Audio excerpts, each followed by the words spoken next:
دوستو ہمارے چینل نعت عابد نیندوی کو لائک اور سبسکرائب کر کے ہماری حوصلہ افزائی فرمائیں۔ الحمدللہ کفا وسلام علی عبادہ الذین اصطفیٰ، ما بعد۔ قال اللہ تبارک و تعالی فی القرآن المجید والفرقان الحمید، اعوذ باللہ من الشیطان الرجیم، بسم اللہ الرحمن الرحیم، ان اللہ لا یغیر ما بقوم حتی یغیروا ما بانفسہم۔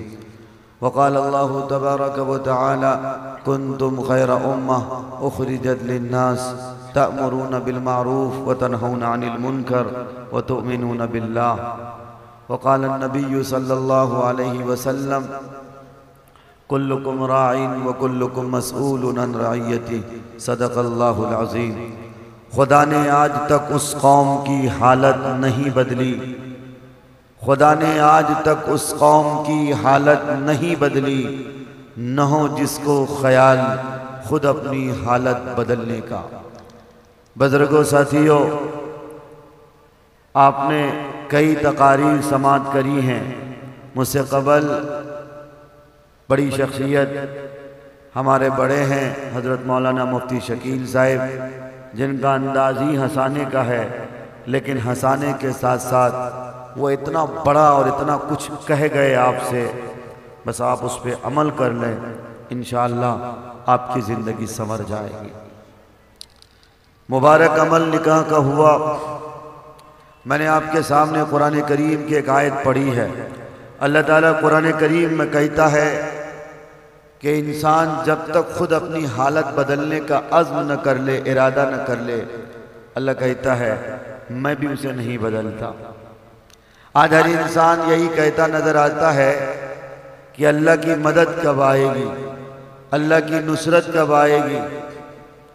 یہ بات آپ خوب اچھی طرح یاد رکھو کہ اللہ کی مدد اس وقت تک نہیں آ سکتی جب تک کہ آپ میدان میں نہ ہو، جب تک کہ آپ تیاری نہ کر لو۔ صحابہ کرام رضوان اللہ تعالیٰ عنہم اجمعین کی تاریخ پڑھ کے دیکھو، تبع تابعین کی تاریخ پڑھ کے دیکھو، صلاح الدین ایوبی کی تاریخ پڑھ کے دیکھو، آپ کو جان کر حیرانی ہوگی۔ یقین جانو، چاہے اسپین کی تاریخ ہو یا ہندوستان کی تاریخ ہو، 800 سالہ تاریخ، 600 سالہ تاریخ آپ پڑھ کے دیکھو گے تو آپ کو یہ بات ضرور ملے گی کہ ہر چیز قربانی سے ملا کرتی ہے، بغیر قربانی کے کوئی چیز نہیں ملا کرتی۔ گھر میں بیٹھے ہو، تیاریاں کچھ نہیں، پلاننگ کچھ نہیں، تمہارے عزائم کچھ نہیں، اور تم یہ کہتے نظر آتے ہو کہ اللہ کی مدد کب آئے گی۔ صحابہ میدان میں آئے تھے، چجائے کے تعداد مختصر تھی۔ قرآن نے کہا کم من فئۃ قلیلۃ فئۃ کثیرۃ باذن اللہ، مختصر لوگ تھے لیکن اللہ کی مدد کب شامل حال تھی، اللہ کی مدد کیسے اتری تمہیں نہیں معلوم۔ اللہ کے بھروسے، اللہ تبارک و تعالیٰ پر یقین، اللہ تعالیٰ پر بھروسہ ہوتے ہوئے وہ میدان میں اترے تھے۔ میت اللہ کی تھی، مدد اللہ کی تھی، لیکن آج تم ہو کہ پوری دنیا میں دوسرے نمبر کی تعداد تمہاری ہے، آبادی کے اعتبار سے 1.0% صرف پیچھے رہ گئے۔ تمہارے 57 ممالک ہیں، تمہاری تاریخ اتنی بڑی تاریخ ہے، جہاں دیکھو جدھر دیکھو تمہاری تاریخ کی مثال دیا کرتے لوگ ہیں۔ صلاح الدین ایوبی کو کوئی نہیں بھولا، طارق بن زیاد کو آج تک کسی نے فراموش نہیں کر پایا، محمود غزنوی کو کوئی نہیں بھلا پاتا، تم ہی وہ ہو۔ شاید آج بھی اورنگزیب عالمگیر رحمت اللہ علیہ کا نام چجائے کے پیٹ درد کے ساتھ لوگ لیں، لیکن اورنگزیب کو لوگوں نے نہیں بھولا۔ مولانا قاسم نانوتوی کا نام آج بھی دشمنان اسلام کی زبان سے نہیں بھولا، لیکن بدقسمتی تمہاری، تم اتنے گرے پڑے لوگ ہو، تم سڑ چکے، تمہارا ضمیر سڑ چکا، تمہارا دل مر چکا۔ آج تمہارے اندر سے ایمان کی جو حرارت ہونی چاہیے نہیں ہے۔ بدقسمتی تمہاری ہماری، ہم نے اپنے اسلاف کو بھلایا، ماضی کی تاریخ کو فراموش کیا۔ اے کاش تم نے اپنی ماضی کی تاریخ یاد رکھی ہوتی، تم اپنے اسلاف کو پڑھے ہوتے کہ کس قدر مشقتوں کے ساتھ، کن مصائب و آلام کو دوچار کار کرتے ہوئے انہوں نے میدان فتح کیا تھا، تاریخ ہموار کیا تھا، لیکن تم ہو کہ تمہیں اپنے ماضی کی تاریخ پڑھنے کی بھی یاد نہیں، تمہیں اپنے پرکھوں کو یاد کرنے کا تمہارے پاس وقت نہیں۔ 26 جنوری کا موقع آتا ہے، 15 اگست کا موقع آتا ہے، جبکہ ہندوستان میں بلیدانی سب سے پہلے ہم نے پیش کیا، قربانیاں ہم نے پیش کری۔ جبھی تو علامہ اقبال کہتا نظر آتا ہے، جب گلستاں کو خوں کی ضرورت پڑی سب سے پہلے گردن ہماری کٹی، پھر بھی کہتے ہیں ہم سے یہ اہل وطن یہ چمن ہمارا ہے تمہارا نہیں۔ آج تمہیں اور ہمیں مشکوک نگاہوں سے دیکھا جاتا، تمہارے بچے ہمارے بچے ترنگے لے کے آگے نظر نہیں آتے، ان کے بچے نظر آتے ہیں۔ جبکہ تاریخ پڑھو، انگریزوں کے دانت کھٹے کس نے کیے، انگریزوں کو ہندوستان سے نکالنے پر سب سے بڑا رول کس نے پلے کیا، تم پڑھو گے تمہیں جان کر حیرانی ہوگی، مسلمانوں نے کیا ہے۔ تمہیں نہیں معلوم جب ایسٹ انڈیا کمپنی کی بنیاد کلکتہ میں رکھی گئی تھی اور پورنیہ کو اس وقت دارالحکومت جو میرا ضلع ہے، پورنیہ کو صرف ضلع کی حیثیت حاصل نہیں، ضلع کی حیثیت تو 1800 عیسوی میں ہوئی ہے، لیکن اس سے قبل 1700 اور 1600 عیسوی کی تاریخ پڑھو گے، جبکہ اس وقت پورنیہ کا حصہ یہ تھا، ایک طرف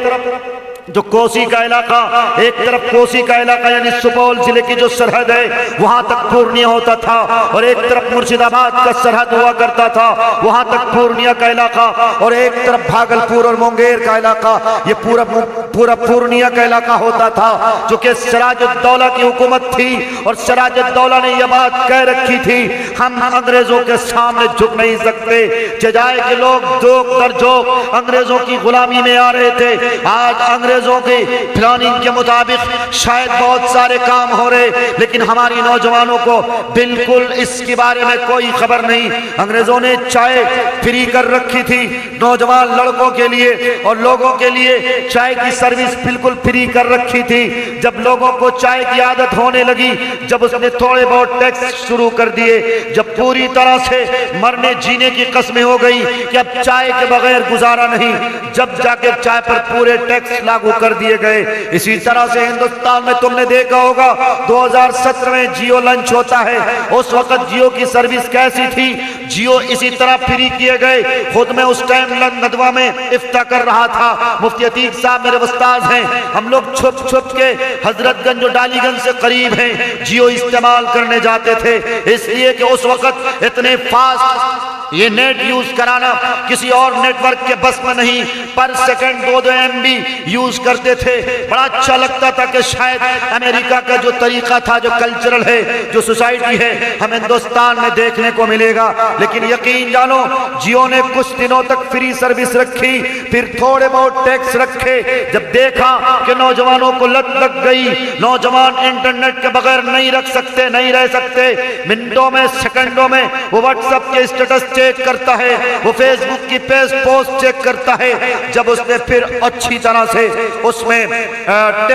میں رقم کو بڑھایا، اب تم نے غور کیا ہوگا اب 4G موبائل بھی کسی لائق کا نہیں رہ گیا، اب 4G نیٹ ورک یوز کرتے ہو کس طرح بفرنگ کر کے نیٹ چلتا ہے، سلو چلتا ہے، جیسے کبھی 3G چلا کرتا تھا، 2G چلا کرتا تھا، ایسے ہی آج 4G چل رہا ہے۔ کیوں؟ اس لیے کہ 5G کی تیاری ہو چکی ہے، اب 5G مارکیٹ میں آنے والا ہے۔ جو ریچارج تم آج 240 روپے میں کرتے ہو، شاید نہیں معلوم کہ 5G لانچ ہونے کے بعد یا 5G نیٹ ورک پورے طور پہ آ جانے کے بعد تمہیں یہ ریچارج 350 میں کرانا پڑے۔ تیاری پوری کر رکھی ہے، لیکن تم نہیں سوچتے۔ تمہیں نوجوان میرے بھائیوں، میں تمہیں کہتا ہوں تمہارے پاس کھانے کے لیے پیسے نہیں ہوتے، تمہارے گھر چولہے جلانے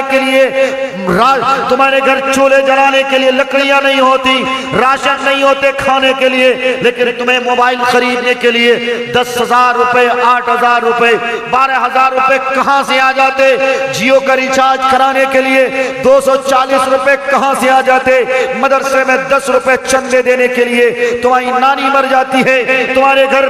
بریانی پکتی ہے لیکن مدرسوں کی طرف توجہ نہیں، مساجد کی طرف تمہاری توجہ نہیں۔ بزرگوں ساتھیوں، میں آپ کے پاس کوئی لمبی چوڑی وقت کے لیے، لمبی چوڑی تقریر کے لیے نہیں آیا، بلکہ مختصر سے وقت میں دو تین باتیں میں آپ سے کہتا ہوں جو کہ اللہ کہتا ہے جب تک تم اپنے آپ کو بدلنے کے عزائم نہیں رکھو گے، تم اپنے آپ کو بدلنے کے ارادے نہیں رکھو گے، نہیں کرو گے، کوئی دوسری طاقتیں نہیں آئیں گی جو تمہیں بدلیں گی، بلکہ تم جب بگڑ جاؤ گے تو یقین جانو جب تمہارے اعمال بگڑ جائیں گے، جب تمہاری بچیاں بگڑ جائیں گی، جب تمہاری سوسائٹیاں برباد ہو جائیں گی، جب نوجوان نسلیں آوارہ ہو جائیں گی، جب نوجوان نسلیں گنجیڑی ہوگی، جب نوجوان نسلیں نشیڑی ہوں گی، جب وہ ڈریم 11 میں پیسے لگائیں گے اور راتوں رات کروڑ پتی ہونے کا سپنا دیکھیں گے، وہ ڈریم 11 میں پیسے لگانے والے نوجوانوں تمہیں نہیں معلوم، تم جو ڈریم 11 میں پیسہ لگا کر کروڑ پتی کا سپنا دیکھتے ہو، خوب یاد رکھو یہ رشوت کے پیسے دیے جاتے ہیں، اور رشوت کے پیسے کے بارے میں نبی علیہ السلام کا فرمان الراشی والمرتشی کلاہما فی النار، کہ رشوت لینے والا اور رشوت دینے والا دونوں جہنمی ہے۔ اور علامہ اقبال نے تو آگے بڑھ کر جرأت اور بے باکی کے ساتھ کہا تھا کہ سود کی حرمت ثابت ہے لا ریب کتاب و سنت سے، حق نے خطاب عام کیا یوں دیکھو ساری امت سے، سود کا ایک درہم بھی سنو 36 جنا سے بڑھ کر ہے، سود نجس عین سنو یہ سور سے بھی بدتر ہے۔ اور ڈریم 11 لگانے والوں، اور ہاؤزٹ پہ گیم لگانے والوں، اپنے پیسوں کو رشوت پہ لگانے والوں سنو، ایک پیسہ تمہیں اگر سود کے ملتے ہیں، ڈریم 11 پہ ملتے ہیں یا ہاؤزٹ پہ ملتے ہیں یا دیگر اور کسی ایپ کے ذریعے اگر تم پیسہ کماتے ہو، یہ رشوت کے پیسے ہیں، اور رشوت کا ایک درہم حاصل کرنا اپنی ماں کے ساتھ 36 بار زنا کرنا ہے، اپنی ماں کے گریبان کو 36 بار ہاتھ ڈالنے کے برابر گناہ ہے، اور اس سے کئی بھیانک، اس سے کئی سخت جرم یہ ہے کہ سور کا گوشت کھانا اتنا بڑا پاپ نہیں ہے کہ جتنا بڑا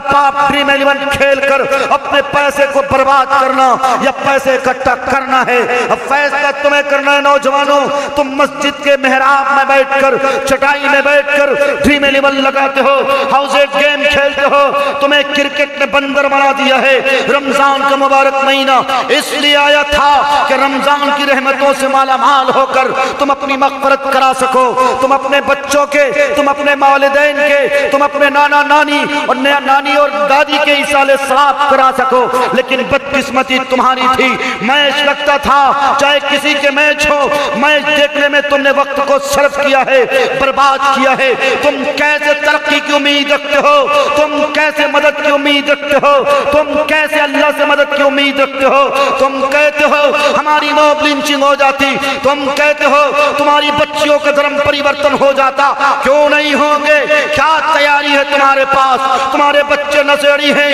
تمہارے بچے گنجیڑی ہیں، رات کی تاریکیوں میں گلیوں میں بیٹھ کر جتنے بڑے شہر ہیں، چاہے لکھنؤ جاؤ، دلی جاؤ، کلکتہ جاؤ، تمہیں رات کے 12 بجے، رات کے 2 بجے، رات کے 3 بجے اگر گلیوں میں کوئی آوارہ لڑکا ملے گا تو سمجھو کہ وہ مسلم لڑکا ہے، سمجھو وہ مسلم کمیونٹی سے تعلق رکھتا ہے۔ سب سے زیادہ نشے پھانکنے والا یہ مسلم سماج کا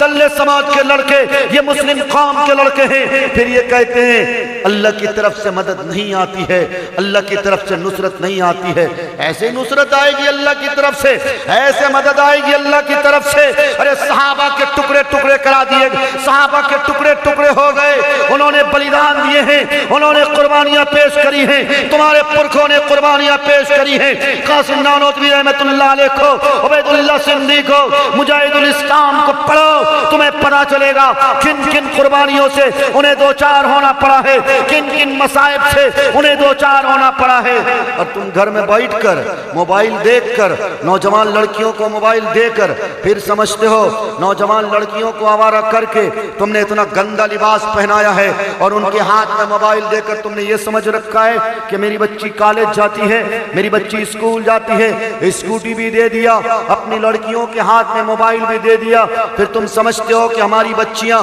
تعلیم یافتہ ہو جائیں گی۔ علامہ اقبال رحمت اللہ علیہ نے کہا تھا یاد رکھو اللہ سے دور کرے تو تعلیم بھی فتنہ، املاک بھی جاگیر بھی اولاد بھی فتنہ، نہ حق کے لیے اٹھے جو شمشیر بھی فتنہ، شمشیر ہی کیا نعرہ تکبیر بھی فتنہ۔ آج تمہاری